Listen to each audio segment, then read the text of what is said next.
Pode sentar todos. Deus seja louvado. Glória a Deus. Abra a Bíblia em 1 Samuel, o capítulo de número 4. 1 Samuel, o capítulo de número 4. O versículo de número 17. 1 Samuel capítulo 4, versículo 17. Minha versão é revista e corrigida. A de vocês, cada um tem uma versão, então pode ser diferente. Primeiro livro de Samuel, capítulo 4, versículo 17, que diz assim: Então respondeu o que trazia as novas e disse: Israel fugiu diante dos filisteus, e houve também grande destroço entre o povo. Obrigado pela água. E além disso também teus dois filhos, Ofni e Finéias, morreram e a arca de Deus foi tomada. Continue com a Bíblia aberta. Agora o versículo de número 22. Aleluia! Versículo 22 diz assim: E disse mais: De Israel agora é levada, presa, pois é tomada a arca de Deus. Amém? Amém. Pode se assentar, por favor. Aleluia!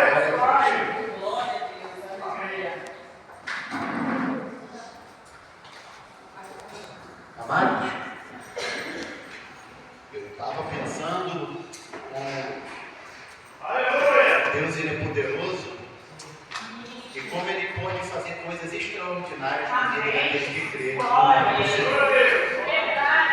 E toda vez que eu vou falar do poder e da glória de Deus, sempre vem no meu coração aquele versículo que está em Romanos 1, versículo 17, o apóstolo Paulo diz assim, na sua carta aos Romanos: Nele se descobre a justiça de Deus, como está escrito: de fé em fé, o justo viverá da fé. Então, olhando dentro desse prisma, nós vemos que Deus ele tem poder, e como ele é soberano, o El Shaddai todo-poderoso, ele faz todas as coisas conforme a vontade dele, do jeito dele. Muitas das vezes nós oramos e nós queremos que as coisas aconteçam também. Muitas das vezes não oramos e queremos que Deus faça as coisas na nossa vontade, do nosso jeito, da nossa maneira. E as coisas não acontecem dessa forma. Deus ele tem um meio de trabalhar, um método, uma visão, e ele deixou o que para nos instruir? A sua palavra. A palavra de Deus é um meio, é a bússola, é o mapa, é o norte que norteia a vida daquele que se diz ser cristão, que teme a Deus e que guarda a palavra de Deus. Amém. Então aqui nós vemos algo que é um dos trechos da Bíblia que, quando eu leio, toda vez que li, e às vezes que eu vi pregações, e que estudei, e que participei, tanto pregando e ao contrário, ouvindo, estudando, eu fico de boca aberta. Por quê? Nós estamos aqui num fato marcante que aconteceu nesse período. O que aconteceu? O povo de Israel está agora na terra prometida, que Deus havia prometido a Abraão, Isaac e Jacó, usando Moisés, e depois da morte de Moisés, Josué. Nós terminamos com Josué conquistando a terra prometida. No capítulo 24, 15 do seu livro, que é o livro de Josué, ele fala, quanta voz, ele sobe no monte e fala, quanta voz para a nação. Se vocês quiserem servir os deuses das nações que estão aí, que ainda havia nações que eram nações pagãs, que não temiam a Deus, vocês servem. Mas eu vou dizer, eu e a minha casa vamos servir ao Deus Todo-Poderoso. Glória a Deus! A partir dali, ele faz a divisão, ele morre, e o povo está na terra, porque assim que pisaram na terra, a nuvem saiu, para proteger eles durante o dia do calor causticante do deserto. A nuvem de glória, que durante a noite também virava uma coluna de fogo, acabou-se, porque a promessa de Deus se cumpriu. Glória! A partir dali, como Deus havia instituído sacerdotes, através de Arão, o sumo sacerdote e a sua família, para poder dar cabo os sacrifícios, a adoração a Deus, porque nesse período, quando Deus estava com o povo no deserto, ele mandou fazer o quê? Em Êxodo, capítulo de número 22 ao 33 em diante, no tabernáculo, para que ele pudesse se manifestar ao povo e receber E ali, em hebraico, o tabernáculo Mishkan, que significa presença de Deus móvel, ou a presença de Deus que se move, estava ali o povo de Israel ainda na terra prometida, adorando a Deus através dos sacerdotes e do sumo sacerdote, através do tabernáculo que existia. E o que existia no tabernáculo? A arca da aliança, a arca do concerto, a arca que Deus havia feito o pacto, representando a presença de Deus em meio ao povo de Israel. Então, era feito mensalmente e anualmente os sacrifícios de cordeiro, os sacrifícios anuais pelo pecado do sacerdote, do sumo sacerdote, de toda a nação. Mas aí, quando um sacerdote morria, alguém tinha que sucedê-lo. E nesse período aqui, você vai ver em 1 Samuel 1, principalmente no capítulo 2, que havia um sacerdote, ou melhor, um sumo sacerdote. Esse sumo sacerdote se chamava Eli. E Eli, ele teve 2 filhos homens, que automaticamente seriam sacerdotes no seu lugar, e era treinado pelo próprio pai. Só que, nesse período, o que aconteceu? Os filhos de Eli, a Bíblia fala no capítulo 2, no versículo 12, que os filhos de Eli não temiam o Senhor, eram filhos de Belial. O que é filho de Belial? Filho da maldade, filho do mal. Eram pessoas perversas de coração. Olha só que engraçado. Estava no povo de Deus, andava com o povo de Deus, andava em adoração do povo de Deus, fazia parte do sacerdócio, mas a Bíblia fala que eram filhos da maldade, filho de Belial, não temia Deus, não temia a palavra de Deus. E a Bíblia fala que isso era mal aos olhos do Senhor. E a Bíblia continua falando que Eli sabia que os seus filhos eram perversos, não temiam a Deus. E o que eles faziam? O nome deles é Ofni e Finéias. Eles eram casados, porque para fazer parte do sacerdócio e do sumo sacerdócio, o homem tinha que ser casado, especificamente com a mulher da sua tribo. Mas a Bíblia fala que eles não honravam o seu matrimônio. Eles traíam as suas mulheres, adulteravam. Eles também adoravam a outros deuses. Eles também comiam comidas sacrificadas e também roubavam aquilo que era da parte do Senhor. Eles não se contentavam em fazer o que Deus queria fazer a sua vontade e o seu querer. Primeira coisa que eu quero falar aqui nessa introdução que Deus colocou no meu coração, e eu falei assim que eu li o texto, que nós andamos direcionados pela palavra de Deus. O norte que nós temos é a palavra de Deus. Quando nós queremos entender e ouvir a voz de Deus, temos que buscar a palavra de Deus que Ele quer para nós.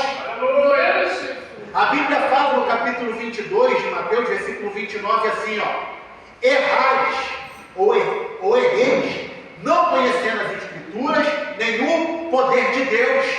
Uma pessoa que não conhece a Deus, não conhece a sua palavra, não anda na sua palavra, não medita na sua palavra, não está diante da sua palavra, facilmente o diabo vai conseguir derrubá-lo, facilmente o diabo vai conseguir iludibriá-lo, facilmente a pessoa vai ficar perdida, sem direção. É por isso que nós nos reunimos aqui. Nós nos reunimos aqui somente para nos ver, para matar saudade de boas pessoas, para ter essa comunhão. Nós nos reunimos aqui para adorar a Deus e buscar, através da palavra de Deus, a vontade dele para a nossa vida. Aleluia!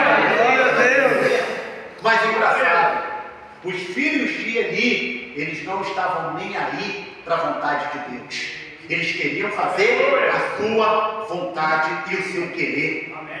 E a Bíblia fala que isso para Deus era o cúmulo do absurdo. E a pergunta que fica na minha mente, eu creio que talvez na tua, tudo bem, mas se Deus não estava se agradando, se Deus não estava gostando, por que Deus não fazia logo alguma coisa? Se a pessoa tiver um temperamento agitado, um temperamento explosivo, um temperamento nervoso, sanguíneo, colérico, o que ele vai querer fazer? Se eu sou Deus, eu tacava no raio e matava logo.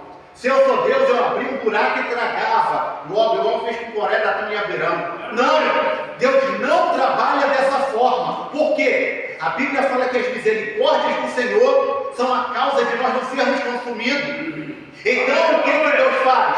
seus atributos morais, que é misericórdia, bondade, benignidade, seu amor que é incomensurável, que não temos como imaginar o que é o amor de Deus, que está muito além da nossa razão, que não compreendemos isso. Ele mostra as suas facetas. Qual é a faceta? Quando alguém falha, alguém erra, alguém peca, Deus não vem logo com a faceta da justiça, não, ele vem com a misericórdia.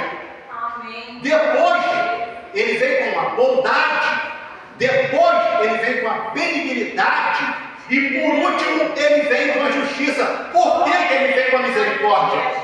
Por que ele vem com a bondade? Por que ele vem com a benignidade? Porque Deus, ele não age como ser humano, porque ele sabe que nós somos fracos, ele sabe que nós somos debilitados, ele sabe que nós somos melindrosos, inclinados ao pecado. Então quando alguém falha, alguém erra, ele não pega logo o raio ou quer destruir, não, porque a misericórdia dele é maior do que você pode imaginar. É por isso que tem pessoas que às vezes está fraca, ela está quase vigiada, até mesmo dentro da igreja, não consegue mais ler a Bíblia, não consegue mais orar, não ir mais para o culto, não tem mais vida com Deus, e muitas vezes a pessoa está fazendo N coisas lá fora, escondidas, até na cara de pau, e a pessoa, nossa, o irmão está bebendo, está fumando, está se drogando, está se prostituindo, está pintando e bordando, e por que Deus não faz nada? É porque Deus está falando assim: eu vou dar tempo daquela pessoa se arrepender e ela voltar para o meu caminho, porque a minha misericórdia é maior do que os céus, do que a terra, o meu amor é maior. É por isso que Deus faz. A misericórdia de Deus é algo que não temos como comensurar. Então os filhos de Eli estavam ali, e detalhe, a Bíblia fala que Eli sabia dos pecados dos seus filhos e não fazia nada. Ele fazia vista grossa, ele ignorava aquilo, ele fingia que não estava vendo o pecado dos seus filhos. E nós sabemos, a Bíblia fala em Salmos 42, versículo 7, um abismo chama outro abismo. Uma falha e um erro, quer seja ele moral ou não, o diabo vai tomar espaço na vida da pessoa. Por isso que em Efésios 4:27 diz assim o apóstolo Paulo: não deixe lugar ao diabo. A palavra lugar no grego quer dizer topos. Topos traduzido para o português quer dizer espaço. Sabe o que significa? Quando eu falho, quando nós falhamos, pecamos, erramos, Deus não nos cobra. Mas o que acontece? Abre um espaço para o diabo trabalhar na nossa vida. E ele vai tomando espaço se nós não nos arrependermos, voltarmos atrás e praticar a vontade de Deus. Então o diabo vai tomando espaço. Eli foi vendo e deixando, o diabo foi dominando, o diabo foi tomando espaço, o diabo foi ali se crescendo na vida deles. Mas o que aconteceu? Deus estava esperando a hora certa e o momento certo para poder enviar alguém para alertar. Sabe o que Deus está falando aqui para mim e para você? Nós erramos, nós falhamos, nós cometemos erros, nós pecamos, mas Deus não nos cobra por causa da sua misericórdia. Segundo, Deus sempre quando vê que o diabo está tomando espaço e nós estamos caindo lá no fundo do buraco, ele vai levantar uma pessoa para ser boca de Deus na tua vida e profetizar que vai te tirar daquela situação e daquele buraco.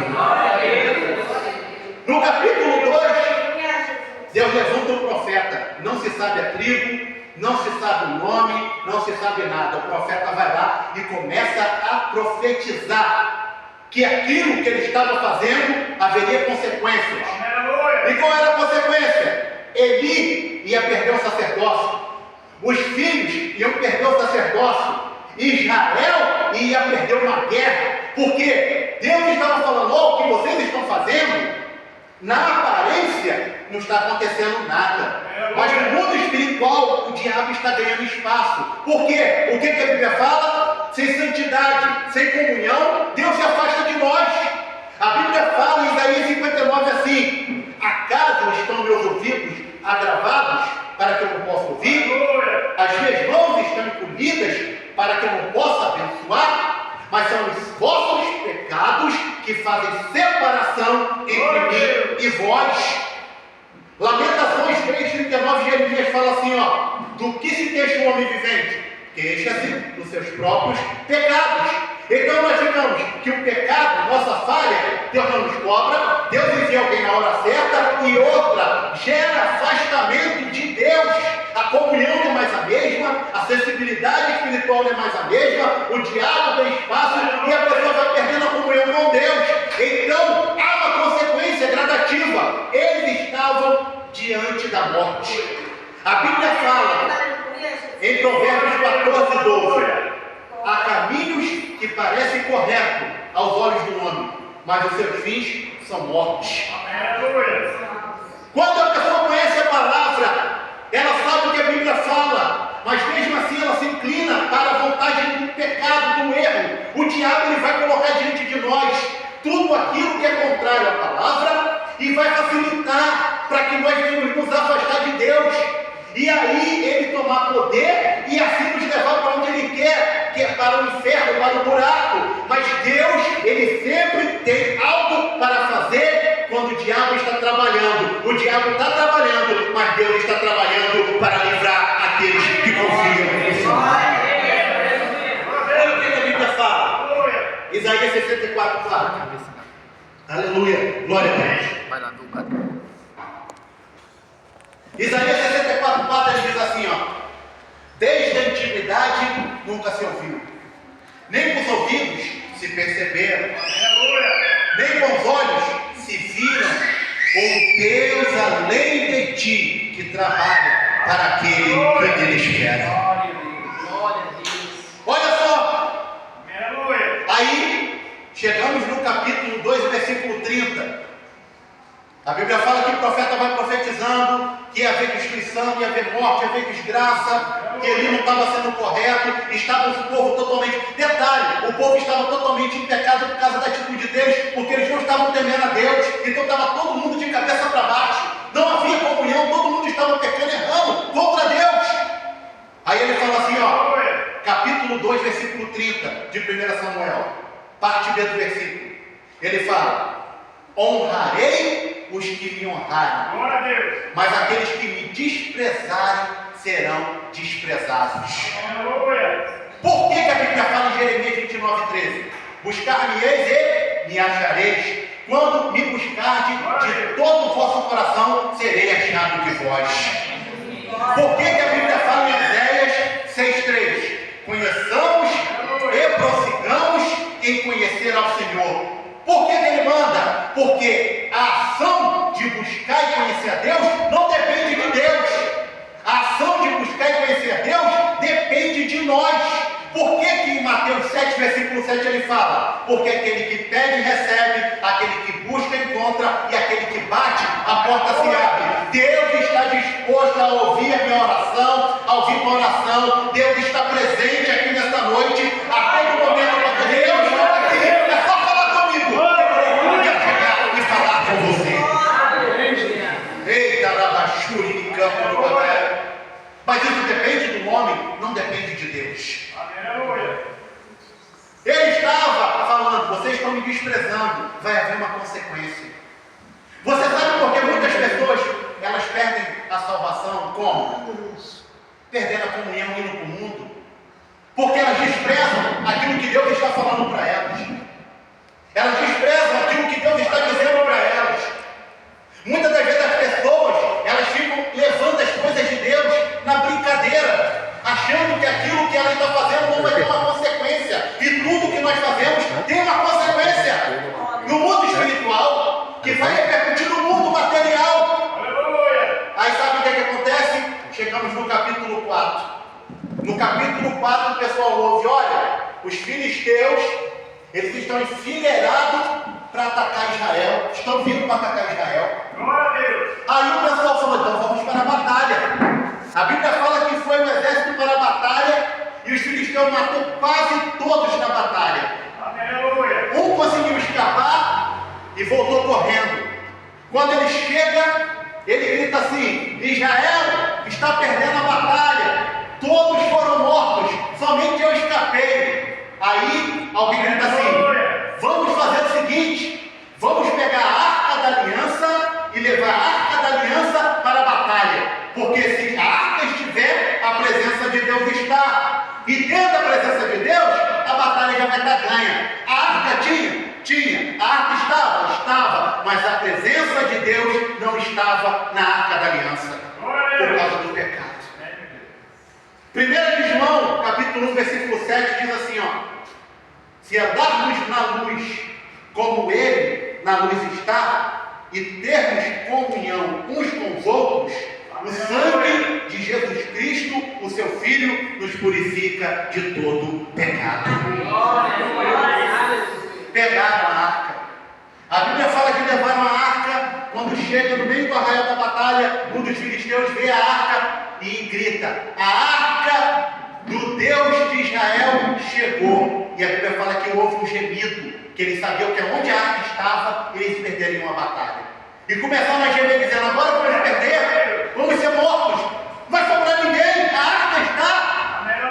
Aí um dos filisteus gritou: a arca está, mas não vamos recuar, vamos continuar lutando, nem que morramos, vamos lutar. E a Bíblia fala que morreu mais pessoas quando a arca chegou do que quando a arca não estava. Foi um massacre. E a Bíblia fala que venceram a batalha e pegaram a arca. Agora detalhe, ninguém podia pegar na arca, a não ser que fosse sacerdote levita, da tribo de Levi. E a pergunta é, muitos estudiosos teólogos, por que um filisteu que não era da tribo de Israel e não era levita conseguiu pegar a arca, se só Uza pegou e era judeu, foi fulminado na hora? Existe a vontade soberana e a vontade permissiva. O que é a vontade soberana? Tem coisa que eu quero e Deus não me dá, porque Ele sabe que se me der, eu posso pecar, falhar e errar o alvo, sair da posição. Tem coisa que eu não gostaria de Deus de passar, e Deus me dá e permite eu passar. Essa é a vontade soberana de Deus. Sabe aquela luta que tu não queria e você está passando? Você não queria, mas Deus deixou tu passar. Por quê? Porque Ele sabe que você vai passar, você vai aguentar, Ele vai te ajudar, e do outro lado tu vai cantar o hino da vitória para a glória do Senhor. E a permissiva é aquela que Deus permite acontecer para manifestar a glória dele. Aleluia! A Bíblia fala em 1 Coríntios 10:31 assim: quer comais, quer bebais, ou façais qualquer outra coisa, façais para a glória de Deus. Aleluia! O povo foi derrotado, não foi? A arca está sendo tomada pelos filisteus. E ficou o questionamento: como pode Deus permitir? Vontade dele. O povo estava em pecado, levou a sério, não levou a sério o pecado, levou na brincadeira as coisas espirituais, agora está sendo levado. Uma das coisas que é difícil de falar, mas Deus manda eu falar aqui, põe na minha boca, e se Deus está mandando falar, Ele não fala com quem está ausente, Ele fala com quem está presente. É que nós não devemos brincar com as coisas de Deus, nem brincar com as coisas que Deus fala para nós não brincarmos, levar a sério. Romanos 11:22 fala assim, ó: considerai, pois, a bondade e a severidade de Deus. Porque as pessoas só vê o lado bom de Deus, só vê o lado da misericórdia de Deus, só vê o lado que Deus é amor. É tudo verdade, mas a Bíblia fala em Hebreus 10:30: Deus é amor, mas Ele é um fogo consumidor. Deus é misericórdia, mas Deus também é justiça. Glória a Deus. A Bíblia fala em Gálatas capítulo 6, versículo 7: não erreis, de Deus não se zomba. Ou em outras traduções, Deus não se deixa escarnecer. Tudo que o homem plantar, ele vai colher. Planta na carne, vai ter morte. Planta no espírito, vai ter a vida eterna. Glória a Deus. Está levando a arca da aliança. A Bíblia fala que era uma guerra espiritual. Lembra que eu falei? Era uma guerra espiritual. Porque tudo que nós fazemos referente à palavra de Deus é algo espiritual. E sabe o que eles fizeram? Vencemos Israel e vencemos o Deus de Israel. Quem era o Deus dos filisteus? Um Deus chamado Dagom. Quem era o Dagom? Era um Deus, ou um falso Deus, um pseudo-Deus, metade homem e metade peixe. E ele era considerado o Deus da sexualidade, da fertilidade, da prosperidade, que trazia chuva. Era considerado o Deus mais poderoso dos filisteus. Eles tinham um templo a Dagom, tinha uma estátua de Dagom, metade homem, metade peixe. E o que eles fizeram? Se nós ganhamos a batalha, é porque Dagom nos deu a vitória. Se nós ganhamos a batalha, é porque o nosso Deus, na mente deles, Dagom, permitiu, e o Deus de Israel é fraco. não venceu a batalha. Eles entenderam assim, e Deus permitiu isso acontecer propositalmente para manifestar o poder dele. Quando eles chegam lá, eles colocam o quê? A Arca da Aliança dentro do templo. A arca era dessa altura, mais ou menos, e Dagon era uma estátua enorme. E eles começaram a cantar, e começaram a vibrar, e começaram a fazer festa, dizendo que Dagon era maior do que Deus, Dagon era maior do que Jeová e Yahvé. E a Bíblia fala que houve um terremoto, e eles correram para ver o que aconteceu. Quando eles entram dentro do templo, está tudo caído, e a cabeça de Dagon está cortada, caída diante da arca. Sabe o que Deus está falando? Às vezes podemos falhar, às vezes podemos pecar, às vezes erramos, mas a misericórdia de Deus é maior. Mas se a glória for, não tem problema, Ele está trabalhando nisso aí. Ele está querendo mostrar que o Deus de Israel, o meu Deus, o nosso Deus, é maior do que aquele que está fora lutando contra a minha e contra a minha vida. O nosso Deus é maior do que Satanás e do que Davi. Eu creio. Eles não acreditaram. Como pode? Dagon está caído. Não tiraram a arca e deixaram lá. Quando é de manhã cedo, 5 da manhã, por aí, 6 da manhã, eles chegam lá, além da cabeça estar cortada, Dagon estava cortado no meio, caído. E mais uma vez Deus está mostrando que maior é o Deus que está aqui nesta noite trabalhando pela nossa vida. Olha aqui para mim, por favor. Talvez qualquer um de nós aqui está passando por luta, com certeza, alguma prova, alguma dificuldade. Temos nossas falhas, nossos erros, nossos pecados, e o diabo está ali o tempo todo usando pessoas para nos acusar, para nos apontar, para tentar nos humilhar, usando palavras, fofoca, o que seja. E o diabo está usando meios para tentar nos destruir. E às vezes nós ficamos assim: nossa, o que Deus está fazendo enquanto eu estou sendo humilhado?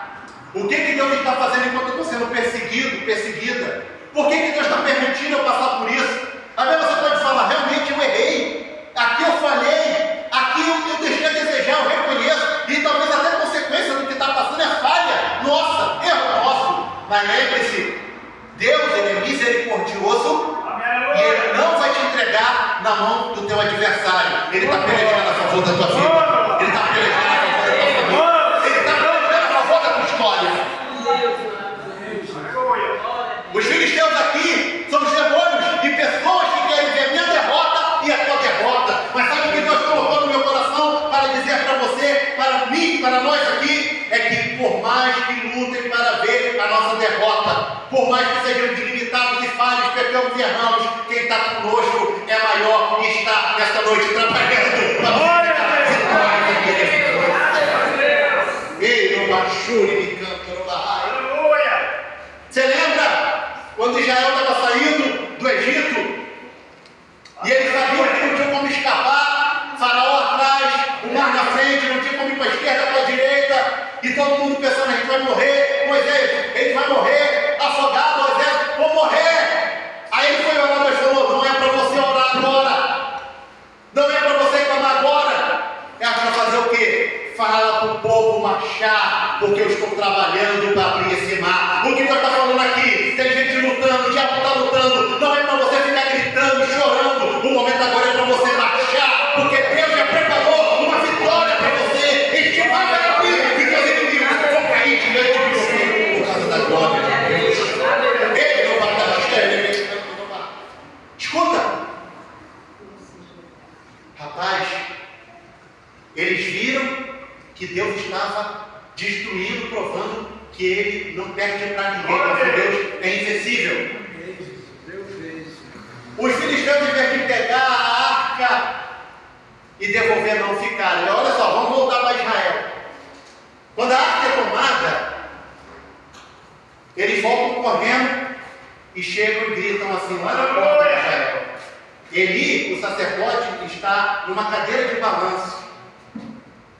Aí ele grita assim: Israel perdeu a batalha, a arca do concerto foi tomada. E quando eles gritam isso, a mulher de Finés está grávida. Ela começa a ter o filho, o filho de forma instantânea.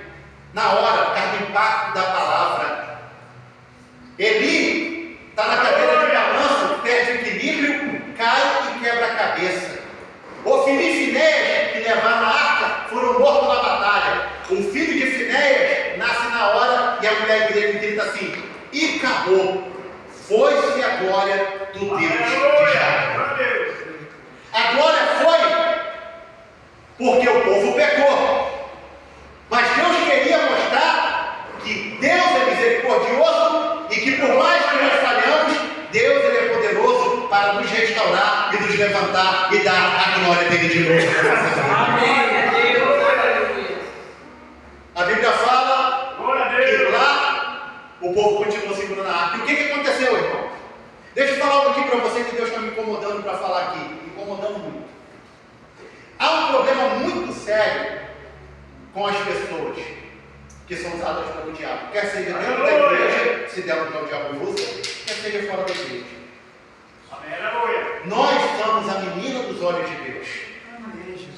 E não importa se alguém diz de outra igreja, ou sei lá, de outra religião, não importa o que a pessoa está fazendo. Se Deus tem um propósito na vida da pessoa, mais cedo ou mais tarde, essa pessoa vai voltar para a presença de Deus. Glória a Deus! E o engraçado é que a Bíblia fala algo para nós o quê? Mateus 5,44, amar o inimigo e orar e interceder por ele.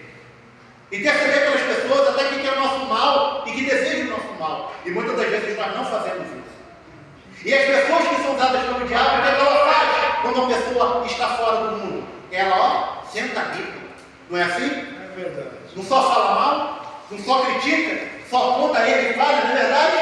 Não é dessa forma? E ele esquece que aquela pessoa pode se converter, se arrepender e Deus mostrar a glória dele. O que tem em João 19? A glória desta última casa será maior do que a da primeira. E o povo estava fazendo o quê? Humilhando o povo de Israel. Põe algo na tua cabeça.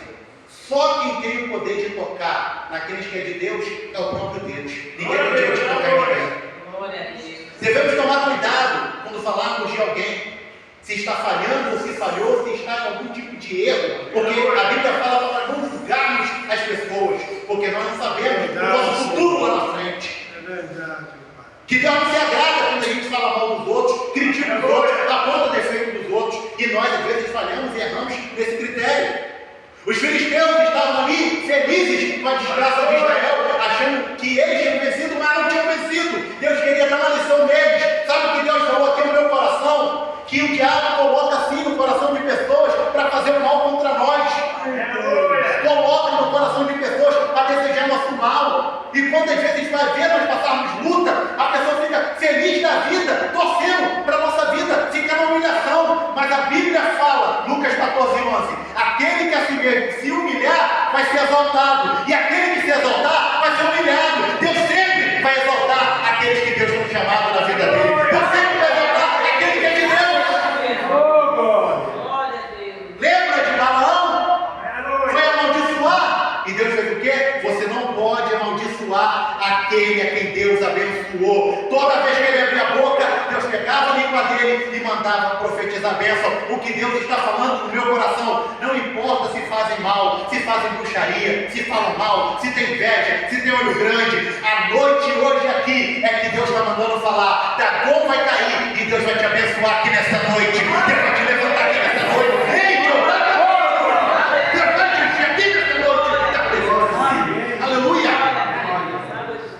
Sabe o que aconteceu com os filisteus?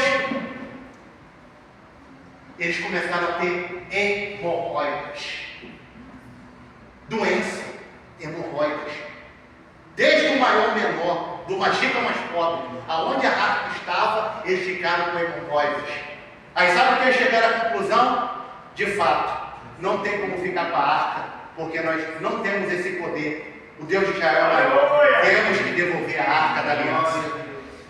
Sabe o que significa isso? A mesma língua que falou, aquele mesmo Satanás que usou a boca da pessoa para te desejar o mal, vai ser a pessoa que vai falar, realmente, aquela pessoa ali tem a presença de Deus na vida dele e na vida dela. A arca está voltando, e aqui nessa noite Deus está mandando falar que a arca é a presença de Deus multiplicada na tua vida aqui nessa noite. Não importa errado, não importa se tu está ganhando pouco, não importa se você acha que sabe muito ou pouco, Deus está mandando eu falar que Ele está derramando aqui nesta noite a unção de sabedoria, a unção de autoridade, a unção de conhecimento, a unção de... Ei,